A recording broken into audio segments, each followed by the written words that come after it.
നിലമ്പൂരിൽ ഇലക്ഷൻ കൊടികുത്തി നിൽക്കുന്ന സമയത്ത് ഇവിടെ മറ്റേ ഗുളിക കൊടുത്ത് ഗർഭചിത്രത്തിൽ ഏൽപ്പിച്ചുകൊണ്ടിരിക്കുകയാണ്. ഒന്ന് ആലോചിച്ച്, ഒരു എം എൽ എ എടുക്കുന്ന പണിയല്ലേ ഇത്?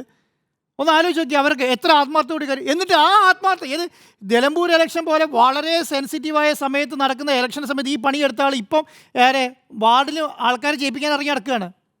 അത് തടയാൻ ഇവർക്ക് അധികാരമില്ലെന്ന് പറയുന്നത്. അയ്യോ, അദ്ദേഹം നിലമ്പൂരല്ലേ, സോറി, എന്താ പാലക്കാട് എം എൽ എ അല്ലേ, ഞങ്ങൾക്ക് തടയാൻ കഴിയുമെന്നുള്ളത്. നിങ്ങൾ കൊടുത്ത സീറ്റിലാണ് അത് മത്സരിച്ചുകൊണ്ടിരിക്കുന്നത്. അവിടെ നിങ്ങൾ കൊടുത്ത സീറ്റിലാണ് അവൻ മത്സരിച്ച് ജയിച്ച എം എൽ എ ആയത്. നിങ്ങൾക്ക് മാറ്റിവെക്കാൻ പറയണം, നിർത്തിവെക്ക്. നിർത്തിയിട്ട് നീ ഈ പരിപാടി നിർത്തി ഫസ്റ്റ്. നീ ഈ പറഞ്ഞ ഓഡിയോ നിൻ്റെയാണോ അല്ലയോ എന്ന് പറയാൻ ഒരു നേതാക്കന്മാർ തന്നെ കാണിച്ചിട്ടില്ല എന്നുള്ളതാണ്. എന്താ കാണിക്കാത്തത്? ഇതാണ് പറയുന്നത്. ജിമ്മി സാർ പറഞ്ഞ പോലെ നേതാക്കന്മാരുടെ ഭാഗത്തുണ്ടായത് ഗുരുതര വീഴ്ചയാണത്, ഗുരുതര വീഴ്ച.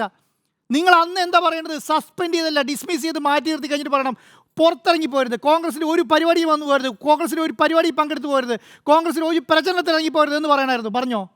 പറഞ്ഞില്ലല്ലോ. എന്നിട്ട് എന്താ പറഞ്ഞത്? സസ്പെൻഷനല്ലേ, ഒരു മാസത്തേക്ക് സസ്പെൻഡ് ചെയ്തു. ഈ ഒരു മാസം കഴിഞ്ഞിട്ട് കോൺഗ്രസ് എവിടെയായിരുന്നു? നമ്മളോടൊക്കെ പറഞ്ഞെന്താ?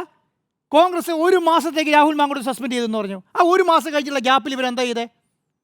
കാരണം ഇവരുടെ ബൈലോ പ്രകാരം ഒരു മാസം സസ്പെൻഡ് ചെയ്യാൻ പറ്റുള്ളൂ. അത് കഴിഞ്ഞ് പ്രാഥമിക നേതൃത്വം പുറത്തു പോകണ്ടേ? അതിന് ശേഷം എങ്ങനെയാണ് കോൺഗ്രസിൻ്റെ പരിപാടി പങ്കെടുത്തത്?